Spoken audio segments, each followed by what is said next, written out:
que ellos perseguían, lo que el gobierno perseguía, que era restablecer el bolívar como moneda transaccional. Se ha demostrado que no es a través de impuestos que se logra eso, es Y a que través de efectivamente no ocurrió. confianza.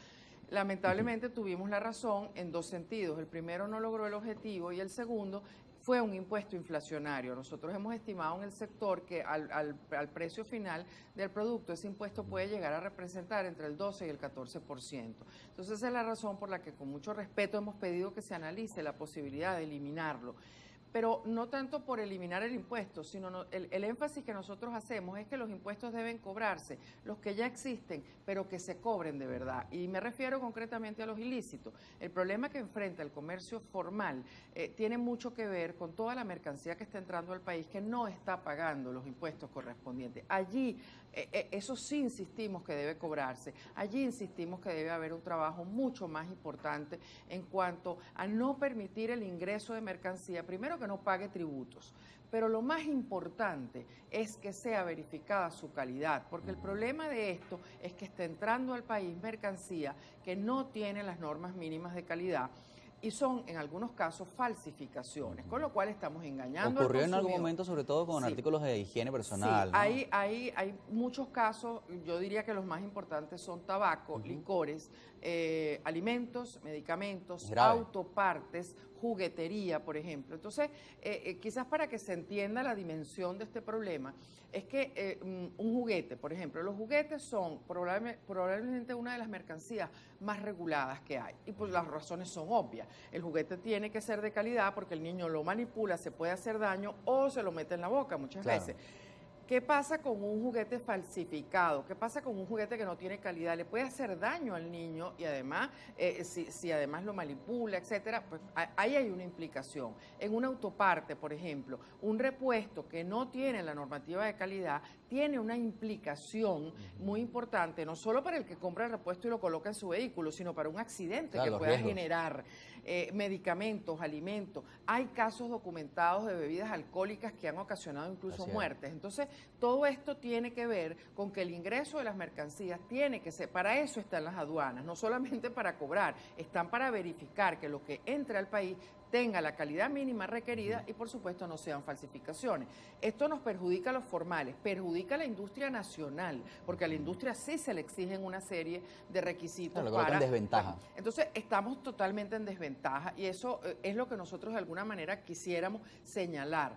En el caso de los medicamentos sí se ha hecho un trabajo, se hizo en noviembre, un trabajo que hizo el CICPC muy interesante, donde hizo inclusive decomisó medicamentos que además se estaban vendiendo en establecimientos no autorizados, esa es otra cosa. Y en condiciones que los no son las medicamentos adecuadas tienen que venderse en los establecimientos autorizados para eso. Entonces hay toda una serie de implicaciones que son importantes, nos afectan al comercio formal, afectan a la industria, afecta al fisco. Allí habría que enfocarnos en cobrar esos impuestos correspondientes, porque el formal sí los está pagando, el formal sí hace sus importaciones en regla. Entonces ahí hay una desigualdad importante, hay una competencia desleal que el comercio formal nos señala muchísimo. Entonces realmente allí lo que nosotros hemos propuesto, así como hemos propuesto que se analice la posibilidad de eliminar el impuesto a las grandes transacciones, hemos propuesto que se reactive la Comisión Presidencial contra el Fraude Aduanero. Eso es una comisión que fue creada en Gaceta Oficial, que fue creada en el 2001, operó muy bien y es una mesa de trabajo donde Fedecámaras con Industria, con Secomercio llevan los casos en donde podemos suponer que esa mercancía entró bajo la fórmula de ilícito. Llevamos, por ejemplo, un producto que se ve o que sabemos que es falsificado y los órganos que tienen competencia de investigación hacen el trabajo y luego, por supuesto, toman los correctivos. Era una mesa donde, esa es la palabra, es una mesa donde se trabajaba articuladamente, porque hay que decirlo, el gobierno está tratando de hacer algo, pero lo estamos haciendo de manera desarticulada y esa sería una manera de unir, digamos, todos esos esfuerzos, porque, insisto, en esa mesa estaba con Industria, con Secomercio, estábamos todos los afectados. Y del otro lado, quienes, por supuesto, pudieran ayudarnos a resolver. Esa comisión funcionó, trabajó muy bien. Porque, digamos, hay que señalar también algo que decíamos en nuestra información trimestral. Las relaciones con el gobierno han sido frecuentes, fluidas, respetuosas, pero sentimos nosotros que no han sido suficientemente efectivas. Nosotros nos estamos revisando, quizás nos falta argumentar mejor, pero también requerimos que del otro lado se entienda que necesitamos soluciones mucho más rápidas. O sea, que ha habido disposición de parte y parte. Sí, ¿cómo no? Sí, hay que decirlo, eso es algo que está claro. Sí, esos son los hechos, son los hechos. Pero el problema es que ahora nos falta pasar de ese reconocimiento y respeto mutuo a la acción. Y eso es lo que sentimos, que hay cierta lentitud. Entendemos que hay una burocracia que existe, claro, y tiene que existir.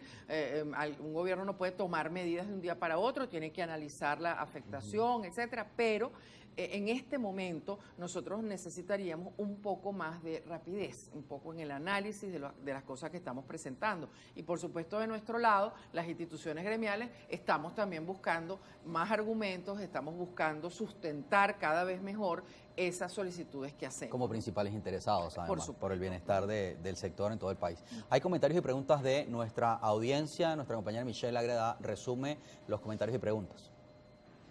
Así es, a esta hora tenemos bastante información, interacción a través de nuestra cuenta en la red social Twitter, @primerapágina, y vamos a comenzar con el primer comentario. Este es de Manuel Salinas. Recientemente, una empresa procesadora de harina cerró sus puertas, afectando a 300 trabajadores porque resulta más económico importar que producir en el país, porque los impuestos, la matraca y la falta de combustible hace inviable la producción. Su posición referente a esto.